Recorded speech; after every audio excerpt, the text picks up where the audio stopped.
Guys দা জিঅ'কে rider 7 যে উত্তৰ প্ৰদেশ কিমান ডাঙৰ আছে কিমান ডাঙৰ এটা ইউটিউবাৰ গাইজ আৰু সেই ইউটিউবৰ মানুহজনৰ তাৰ লগত কোনো নাই আজি গাইজ সেনেকুৱা বহুত বেয়া লাগিছে না ফেমিলি আছে না মা দেউতা আছে দাদা আছে কোনো নাই যে অকলশৰীয়া হৈ গাইজ পৰিছে মানুহজন তো সেইকাৰণে চবে গাইজ থিয় হওক তাক মটিভেট দিয়ক যে কেতিয়াও ভাই ছুচাইড কৰা প্লেনো কৰিছে ভাই বহুতবাৰ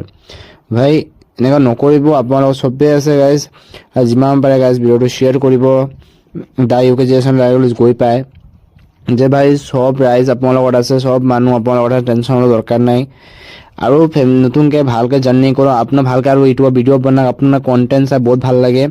আপোনালোক সদায় গাইজ আছোঁ আৰু গাইজ আপোনালোক চবে থিয় হ'ব লাগিব গোটেই চবেই ভিডিঅ'টো গাইজ শ্বেয়াৰ কৰিব যে দা ইউকে জেনেৰেশ্যন ৰাইডাৰলৈ গৈ পায় তো গাইজ এইখিনি আশা আছে ভিডিঅ'টো গাইজ বহুত শ্বেয়াৰ ডাঙৰ পৰা শ্বেয়াৰ কৰিব গাইজ সেইটোৱে ক'ম মই আৰু ইমান ডাঙৰ এজন মানুহ যদি কিবা এটা গাইজ অঘটন হৈ যায় বহুত বেয়া লগা গাইজ আৰু সেইটো অসমত আহি ভাই পূৰা তেহেলকা মচাই গৈছে গাইজ আৰু পৰতে বাবু অসমত যে এনেকুৱা আহিছিলে আপুনি তো সেনেকুৱা আগৰ নিচিনা আৰু ব্লগ চলগ বনাই কণ্টিনিউ ব্লগ দিয়ক আপোনাৰ চাবৰ কাৰণে ৰৈ আছোঁ আমি জয় অসম জয় জুবিন দা গাইজ।